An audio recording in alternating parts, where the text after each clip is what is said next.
So, how did Jessica react when she learned she had cancer while pregnant, and what made her choose to keep the baby? Yeah. So, like I said, by that point, we had about 6 months. We really dove into our faith.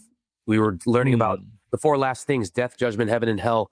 We were diving into the books, the church, early church fathers, the saints from pre 1800. Just a lot of stuff that you just when you're getting your formation nowadays, you don't get. So we were diving into a lot of that, and Mm. by doing that, there was no question. Even before, we were always pro life. I mean, we would have never considered not keeping the baby. But at that point, our faith had been really, like I said, we had the zeal going into this battle. Mm. And when she first got diagnosed, the first thing she did was she did a lot of research online. She reached out to some organizations that help pregnant women with cancer that are pro life that want to keep the baby. And what we found out pretty quickly was there's a lot of treatment options for pregnant women with cancer. Jessica was Mm. very research based.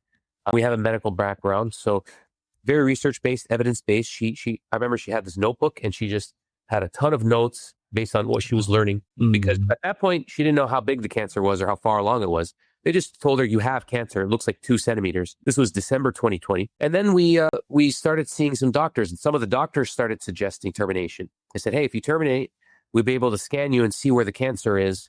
And we weren't happy about that because obviously we already knew going into these appointments there are other options. But these doctors were just suggesting termination. They weren't suggesting any of the other options. Mm. So we ended up thankfully, we found doctors who were pro-life who were willing to go over those other options, and that's what we ended up doing. One of the biggest things we have to realize is you have to step outside of time and space here on Earth and realize that the sufferings of this life are nothing compared to the glory to come